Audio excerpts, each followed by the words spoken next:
focus, ladies and gentlemen, goes straight across to Ambassador Sanjay Kumar. He's with us, the Indian envoy to Canada. We've spoken with him in the past. Namaste, sir. Jai Hind. Thank you for your time. Namaskar, Jai Hind. Regret if I had kept you waiting. You joined us, but we were having a conversation about developments here in Parliament. Now let me turn the focus to what happened on Sunday, on the 23rd, as you commemorated the anniversary of the Kanishk bombings. A lot of the families of the martyrs, or beg your pardon, the victims, those who died, they have come there. They still await justice. Take us through what happened on Sunday, sir. So as the High Commission in Ottawa and our two consulates in Vancouver and Toronto, we came together with the families of the victims and attended the solemn occasion on the memorials in the three cities. Another one was also in Montreal, where we as government representatives were not present, but the families of victims, they were there. In all the three places, we found that there were pro-Khalistan extremists and elements encircling the area. The police authorities, the law and order authorities kept them apart from the victims, but nevertheless, they came close to the victims, to the families of the victims as well.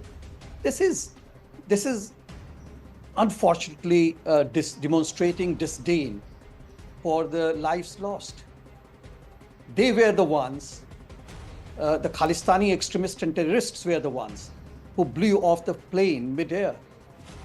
They killed premeditatedly 329 people in air and 2 persons on ground. So somewhere we have to urge the Canadian side to see that the political space which is given to Khalistani terrorists and extremists in Canada is no more there, so that the bilateral relation can move forward. But were there any Canadian parliamentarians or members of the Canadian polity? Were they present there? Yes, in both the places in Toronto and Vancouver, they were there.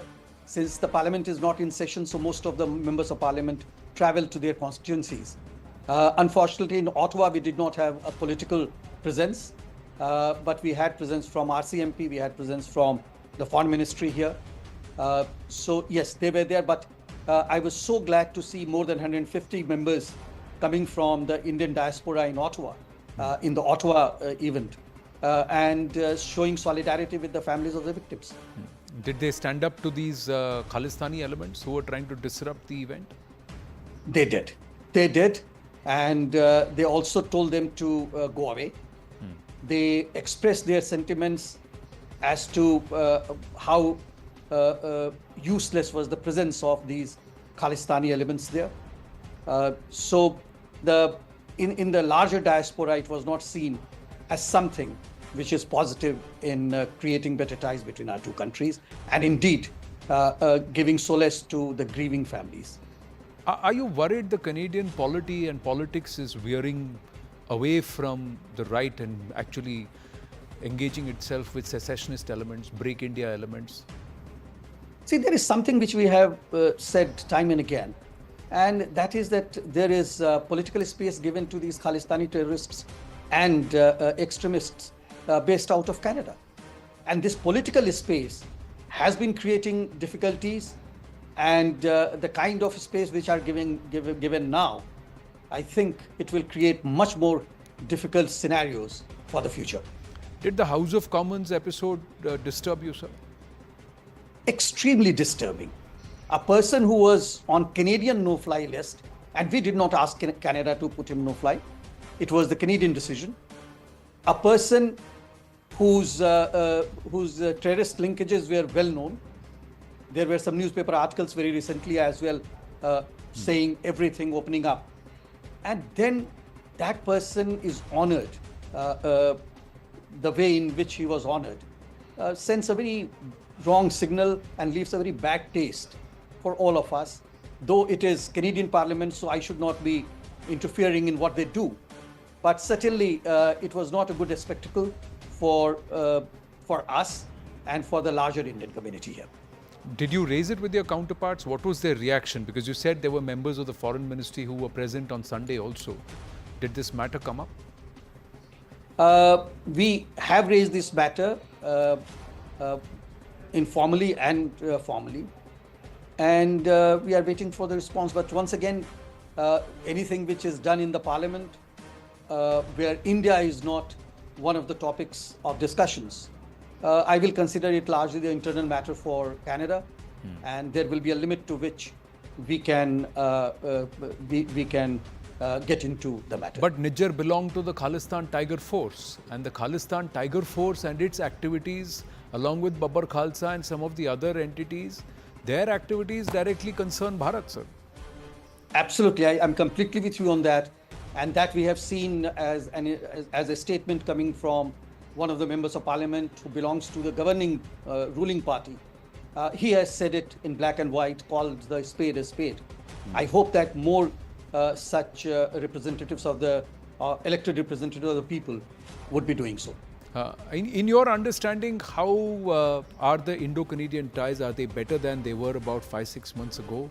Or are you still a little concerned, the bilateral equations, relations between the two nations? Because the tone that's been coming in from the Trudeau government, would you see it as positive, or would you see it as a cause for worry? I'm still worried. Our core concern still remains very much there, glaring at us. Our core concern is yet not being addressed. There is no intention to address our core concern as well. So our ties remain what it was earlier, particularly the political ties. The other functional ties, they are moving ahead with some pace, whether it is investment or trade or people to people or science and technology, education. So all these are moving forward.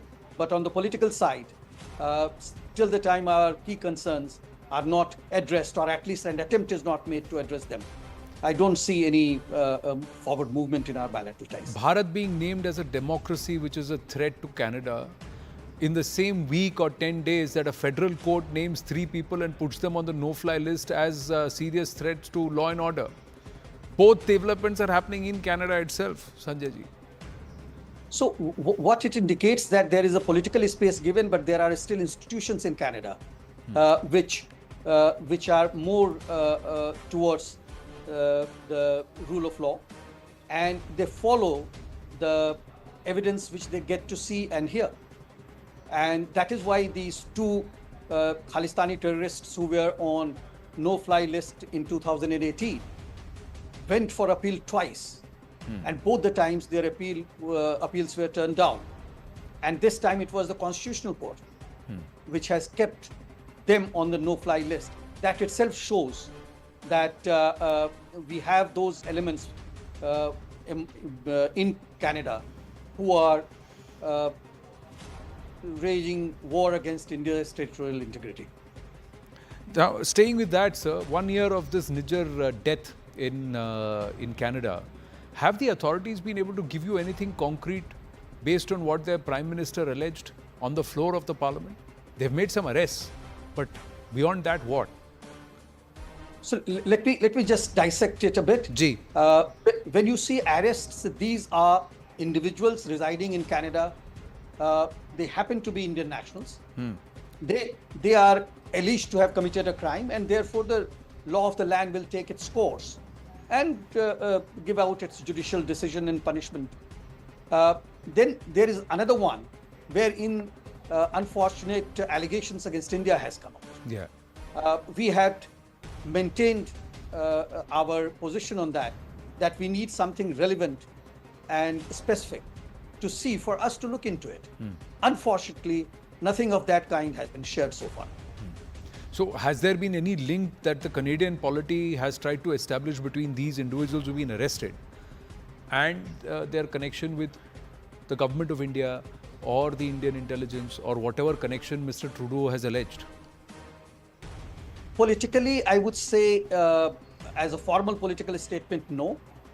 But I see a lot of narratives created by the Khalistani elements here, pro-Khalistan elements here, who have got patronage from some of these elected leaders. So yes, that is being peddled on various kinds of propagandist social media, and that is my worry. Safety of the Indian officials, the embassy officials, the situation, how it was about 3-4 months ago compared to that. Is it better now, Sanjay ji? Or are officials of the Indian embassy still being heckled, threatened? So the threat itself will not go off till the time the core concern is not addressed. So till the time you have Khalistani terrorists and extremists living in Canada and they are not taken to account, they will continue threatening us. As far as the security is concerned, security is provided to the High Commission, that is High Commissioner, that is me, and our 2 consuls general. Ji. But then all the 3 offices have a lot many more people. Yes. They are left to fend for themselves. They are a moving targets. So therefore, I keep urging my Canadian counterparts that please address the key concern, core concern. Only then the threat perception will come down.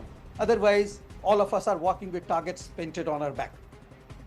That's quite dangerous and quite a stressful situation to be in. My final question, Sanjay ji, have there been any recent threats? How is the staff? How are the people being able to manage and the morale? Have you been able to raise this also internally with the GOI? Yes, we are in continuous contact with both the governments, GOI as well as the Government of Canada, and we share our concerns.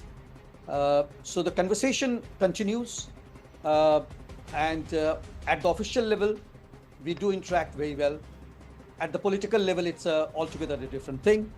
The morale is not low because all of us are very much patriotic. All of us want to see our national interests served. All of us are very much there to see that India's interests are looked into by the Canadian side. And you have support from the Indo-Canadian fraternity there? I would say largely yes. Okay. If I can weed out these handful pro-Khalistan terrorists and extremists, Ji. then I would say largely yes. Some of them have started speaking out as well, within the community, outside the community, to their political representatives. So I hope to see in a few years a better time for Indian concerns in Canada, and therefore probably moving to a better space in our bilateral time. Our commendations to you and to your entire team, and also good wishes and prayers, Ambassador Sanjay Kumar. Thank you so much, the High Commissioner. Thank you very much for speaking with us. Namaste, sir. Jai Hind. So we're going to take a very, very short break, ladies and gentlemen. Brass tacks, folks.